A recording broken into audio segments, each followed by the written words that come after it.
energy ko sa isa na namang daily learnings. And for today, I'm sure na dyan na sa topic kung ano yung pag-uusapan natin today. Pero, just to quickly mention, I made a video explaining dandruff.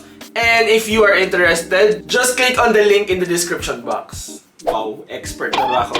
Or something. By the way guys, bago ako magsimula, I just want to thank everyone who greeted me a happy birthday, and sa mga tao na nag-abala talaga na magpadala ng regalo sa akin, I really appreciate it. And that actually marks... Never mind. Also, again, bago tayo magsimula, medyo paus ako galing trabaho. So, back to our topic. Our scalp actually has a resident microorganism which is called the malassezia species. Normally, hindi yan nagkakos ng problem sa scalp natin. Pero kung wala ka nito, most probably hindi ka tao. Char. Etong microorganism na to, itong malassezia species na to, ito ay nag-feed dun sa sebum or yung oil na naproproduce natin from the time na nag-puberty tayo. Di ba napansin nyo, nung nag-puberty tayo, parang mas naging oily yung buhok natin, mas makintab, kailangan mas frequent yung cleaning ng buhok natin. And this microorganism actually feeds on that oil. Yun ang food ng malassezia species. Now, it actually depends on our individual capacity to fight off this microorganism. Now, it depends on our individual capacity to maintain our normal scalp health, to maintain our normal body equilibrium. May mga tao lang talaga na mas prone kumbaga na magkaroon ng dandruff more than the others. And we actually call this individual susceptibility. Now, lakas ng boses. Sorry, hindi ko ma-modulate yung boses ko. Medyo paos talaga, medyo gasgas siya. Galing pala ako sa work and I also came from a medical mission. So, please, be forgiving. Okay, so ano nga ba ang severe dandruff? Or what we call, or what we coined as dermdruff? To answer that, we have to understand that dandruff is actually in a spectrum. It can be, mild, it can be moderate, it can be severe. It can be mild, it can be moderate, it can be severe. It can be mild, moderate, or severe. Etong susceptibility kasi natin, this is altered by so many factors like frequent going out in open areas, exposure to pollution, exposure to UV rays of the sun. So those are actually some of the factors that affect our individual susceptibility to acquiring this scalp condition. So given that, we can say that anyone can acquire dermdruff or severe dandruff, and it is actually affected by our environmental exposures. Now, normally 70% ng dust sa lugar natin, sa bahay, are actually dust that came from our body. Hindi yan galing sa labas, galing yan sa katawan natin. Tayo, yung tao, tayo yung naglalabas ng alikabok. 70% ng nakikita natin, tayo yun. Kapag hindi mo pa napapansin, ang ibig kang sabihin nun, normal ka pa. Di ba? Basically. But once mapansin mo na parang lumalaki yung flakes, doon ka na magsisimula mag-isip na baka meron ka ng dandruff which is, could be mild. And now, pag palaki ng palaki yung flakes na nakikita mo, baka pa-severe na ng pa-severe yung condition mo.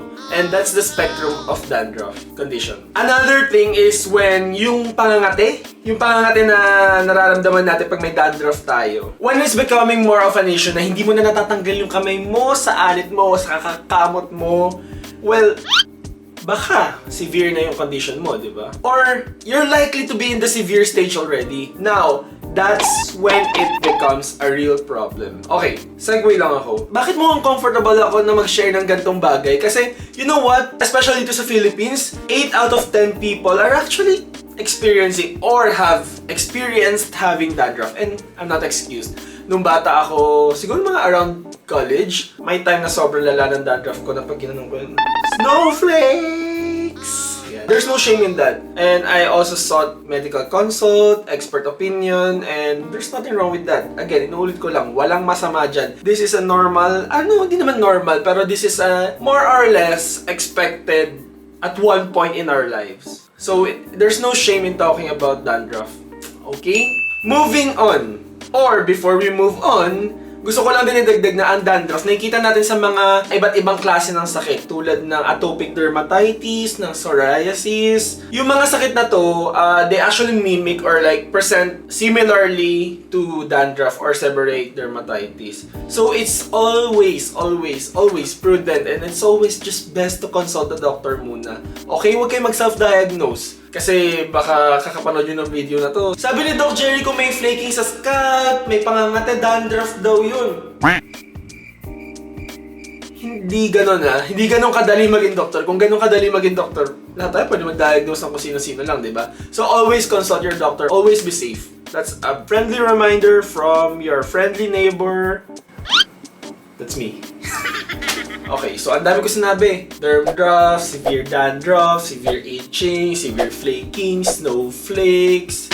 Ang dami ko sinabi. Pero ano nga ba ang signs of dandruff or severe dandruff? Yung tulad na sinabi ko kanina, severe flaking of the scalp and severe itching. Pero what sets it different from normal or regular dandruff? It is when naaapektuhan na or it affects our activities of daily living or ADL. Ano ibig sabihin nun? Ibig sabihin nun, napapreoccupy tayo. Hindi pong may ginagawa tayo. Kaya nagtatype tayo ng essay sa school.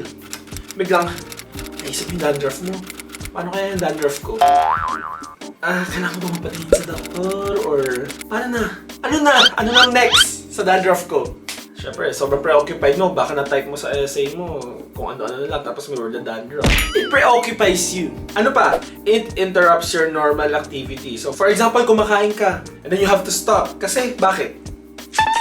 Kate, it actually interrupts your activities. What else? Lastly, it actually affects your social relationships or yung pakikitungo ng ibang tao sa atin and pakikitungo natin sa ibang tao na apektuhan. That's what I meant. Ibig sabihin lang nun, pag napag-uusapan ka na, nababansagan, or nabubuli ka na, then most likely you have a severe case of dandruff already. Ibig sabihin, napapansin na ibang tao. Nagiging more prominent na siya na characteristic mo. That's when we say na severe ang dandruff mo. Ibig sabihin, pag pinag-uusapan tong topic na to, paano ba gamutin ang dandruff? Paano ba, kontrolin ng dandruff? Paano kontrolin ng pangangate?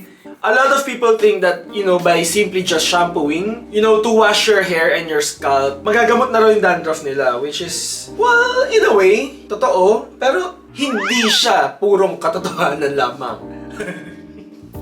Natawa ko sa sarili kong joke.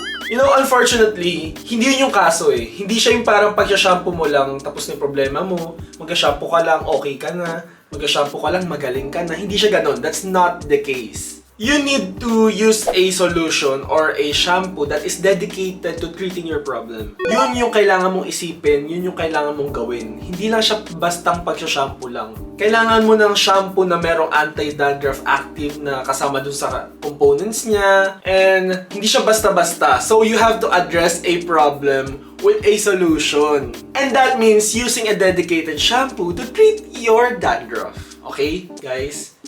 Okay? Hindi basta-basta kahit anong shampoo. And that is how Head and Shoulders came up with their newest line, which is the 3-system professional line to address severe dandruff or dermdruff. And how did they do that? They actually address the main root cause of the condition, which is what? The microbial cause. First thing na napansin ko dito sa product na to, definitely, premium packaging. Look. Skin Guru yan. Skin Guru yan. Diba? Ang ganda ng packaging. Have you seen the others? Look